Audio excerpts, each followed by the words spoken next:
आप देख रहे हैं खबरों नजर चैनल। आइए आपको दिखाते हैं सीनियर जर्नलिस्ट शमीम जयराजपुरी की ये खास रिपोर्ट, जहां महाराणा प्रताप की पुण्यतिथि पर आजमगढ़ के हरिऔध कला केंद्र में महाराणा प्रताप सेना द्वारा आयोजित राष्ट्रीय सम्मेलन पराक्रम में इतिहास के पन्नों को पलटने वाली एक नई बात सामने आई। उदयपुर, राजस्थान के ख्यातिलब्ध शिक्षाविद प्रोफेसर चंद्रशेखर शर्मा ने अपने शोध के आधार पर यह दावा किया कि हल्दीघाटी का युद्ध अकबर ने नहीं, बल्कि महाराणा प्रताप ने जीता था।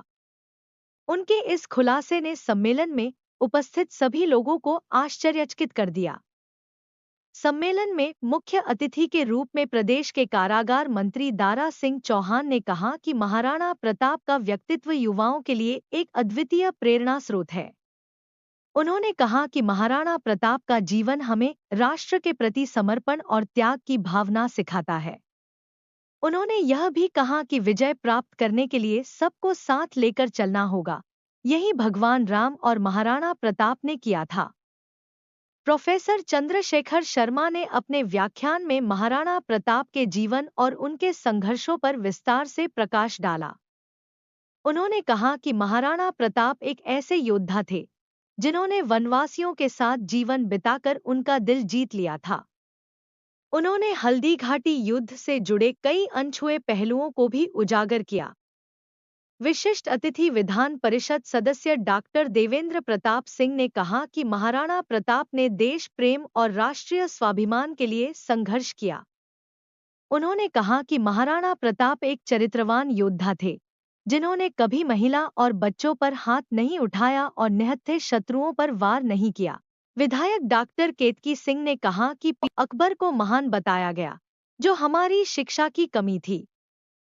उन्होंने कहा कि हमें उन लोगों का तिरस्कार करना चाहिए जो देश के तिरंगे का सम्मान नहीं करते।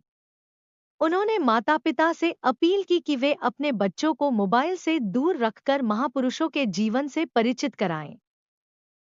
पूर्व सांसद संतोष कुमार सिंह और राम मनोहर लोहिया आयुर्विज्ञान संस्थान, लखनऊ के निदेशक डॉक्टर सीएम सिंह ने भी महाराणा प्रताप के कृतित्व और व्यक्तित्व पर अपने विचार व्यक्त किए।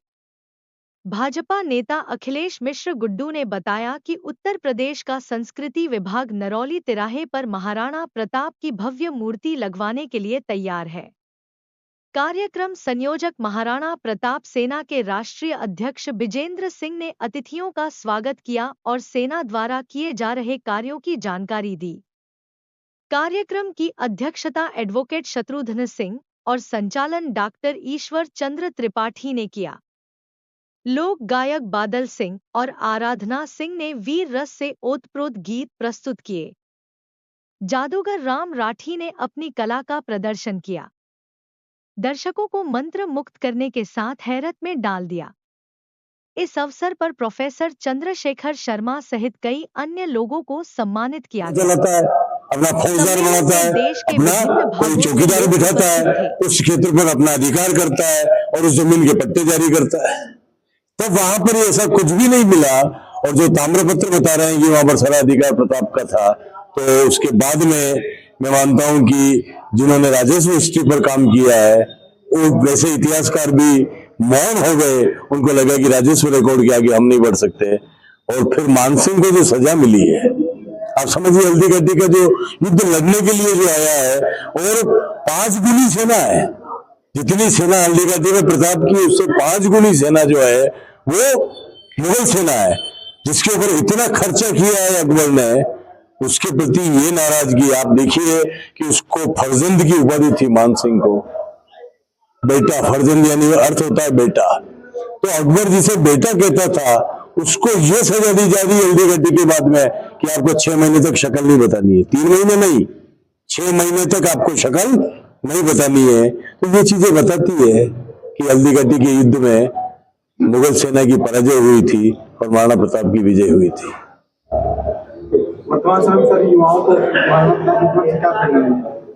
देखिए, मेरी सबसे बड़ी जो प्रेरणा है वो ये है कि हम आज भी इस तलाश में रहते हैं कि हम जीरो बन के किसी के पीछे लग जाएं। हम एक बनने की कोशिश नहीं करते। आप एक बन गए तो जीरो पीछे लगते हुए चले जाएंगे। प्रताप के समय में भी आप देखें कि सारे जितने शासक थे सबने अकबर की अधीनता स्वीकार कर ली थी, लेकिन प्रताप एक बने और उसके पीछे जीरो लगते रहे। आज हम प्रताप को याद करते हैं, इसलिए याद कर रहे हैं 500 सालों के बाद में, कि अगर वो भी जीरो बन के गुलामी शुरू कर देते, वैसे ही शासक बन जाते जैसे दूसरे थे, तो आज युवा पीढ़ी के लिए सबसे बड़ी चीज जो है कि उनको हमेशा अपने संकल्प शक्ति उनके अंदर होनी चाहिए, कि जो इच्छा शक्ति है वो निश्चित रूप से उनके अंदर और संघर्ष करने का मादा होना चाहिए। अच्छा, इस दुख देखने गया, इसमें किसका दोष है? देखिए कि दोस्तों, सत्य को पहले बात तो ये कि कभी सामने लाया ही नहीं गया, हिम्मत नहीं होनी चाहिए, ठीक है। और लाने के बाद में तो छिपाया जाता है, लाने के बाद छिपाया जाता है, लेकिन जब उससे प्रकट नहीं होने दिया गया तब छिपाने की चीज तो बाद में आ रही है। पहली बार ये मेरे शोध के माध्यम से ये चीजें प्रकट हुई, जिनको, क्योंकि 500 सालों से जो चीजें जमी हुई है, सोचिए कि 500 सालों से जो चीजें जमी हुई है कि हल्दीघाटी का युद्ध प्रताप हारे थे, अब उसको इतिहास में बदलना, गेम चेंज करना, गेम चेंजर का नाम दिया मुझे मीडिया ने, कि गेम चेंज करना, कितने लोगों से मुझे लड़ना पड़ा होगा, कितने तर्क मुझे देने होंगे। इतिहास में बिना एविडेंस के आधार पर कोई भी चीज मान्य नहीं होती है। आज आईएएस के जो बच्चे कंपटीशन दे रहे हैं, वो भी मैं मानता हूं कि चंद्रशेखर को पढ़ते हैं हल्दीघाटी के रेफरेंस में, उनको पढ़ना पड़ता है। पहले तो ये पढ़ के आईएएस बनते थे कि हल्दीघाटी आ रहे थे, आज ये पढ़ करके आईएएस बन रहे हैं कि हम हल्दीघाटी जीते थे। ये मैं मानता हूं कि मेरा सौभाग्य है। चलिए सर, आपके मुगलों को हमेशा हीरो बनाया गया और हमारे देश के वीरों को हमेशा दबा के रखा गया, ऐसा क्यों? ये तो इतिहास। देखिए कि जब जो ताकत में होता है वो अपने अनुसार उन चीजों को डालता है। जब तुर्क ताकत में थे उन्होंने अपने अनुसार डाला, जब मुगल ताकत में थे उन्होंने अपने अनुसार डाला, सिर्फ प्रताप को नहीं डाल पाए। एक अरावली ऐसी चट्टान थी जो साम्राज्यवाद की आंधी के सामने खड़ी हो गई।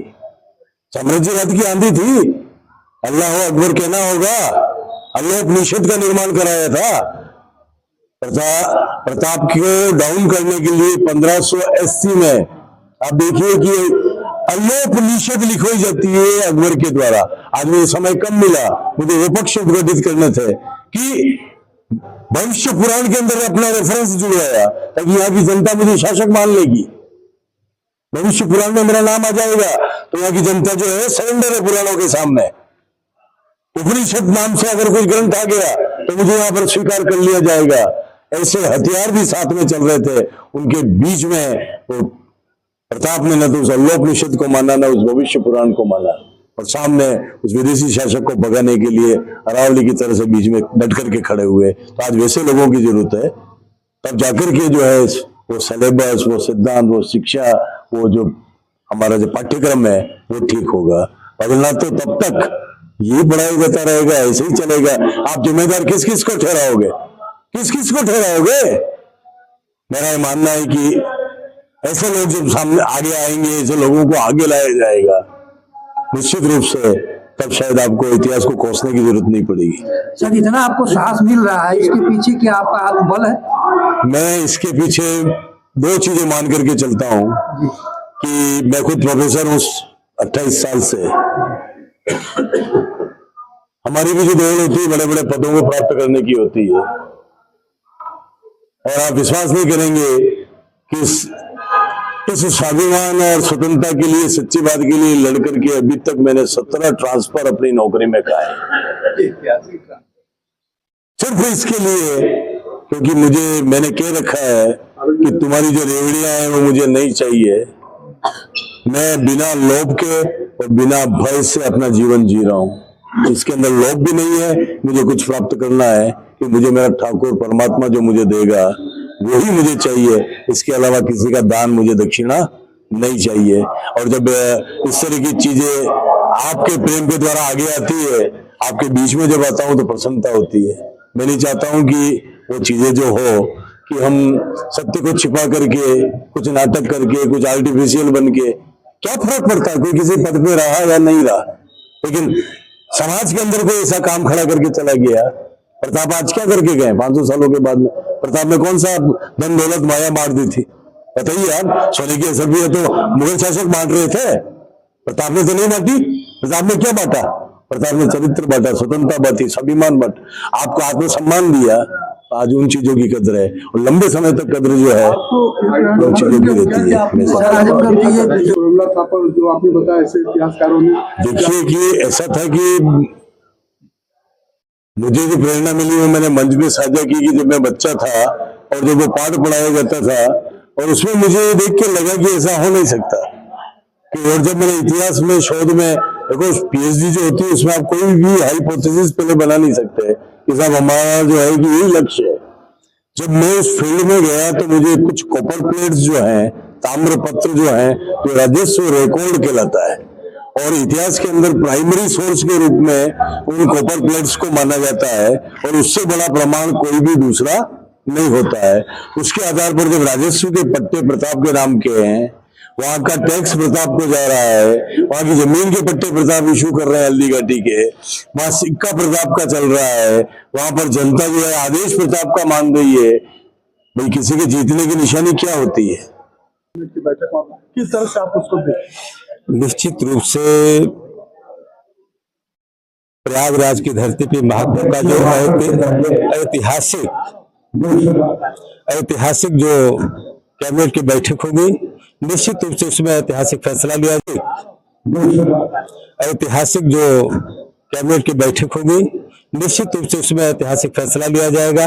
अगली बार भी जब महाकुंभ में जब माननीय योगी आदित्यनाथ जी के नेतृत्व में जो हमारे इस प्रदेश के यशस्वी मुख्यमंत्री हैं के नेतृत्व में कैबिनेट की बैठक हुई थी, तो गंगा एक्सप्रेस जैसे महत्वाकांक्षी योजना का शुभारंभ हुआ और फिर मुझे लगता है कि माननीय मुख्यमंत्री जी के निर्देश में जो कुंभ में 22 तारीख को 11 बजे सवेरे जो बैठक होगी हमारी कैबिनेट की, निश्चित रूप से माननीय मुख्यमंत्री के द्वारा उस कैबिनेट के द्वारा बहुत ही ऐतिहासिक कोई निर्णय लिया जाएगा, ये मुझे पूरा भरोसा है।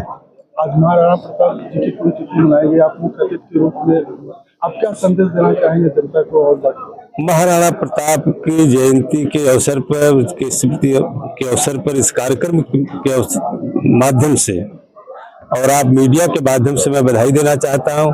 महाराणा प्रताप सेना के राष्ट्रीय अध्यक्ष जो हैं भाई विजय सिंह जी और उनकी पूरी टीम को बधाई देना चाहता हूँ कि जिस तरीके से हम लोग बचपन से पढ़ते आए हैं महाराणा प्रताप और उनके चेतक के बारे में कि रणबीर चौकड़ी भर भर कर चेतक बन गया निराला था, राणा प्रताप के घोड़े से पड़ गया हवा का पाला था, उसकी याद आ रही। और मुझे तो मैं तो बचपन में मैं कभी जो छोटा था आज से 40-45 साल पहले मेरे, अब इस पर हालांकि मीडिया में नहीं कह सकता, लेकिन जरूर है कि ये संदेश महाराणा प्रताप जी के इस कार्यक्रम से गया है कि अगर हमें आगे बढ़ना है तो सारे लोगों को समेट करके गरीब, बेबस, लाचार सबको एक साथ ले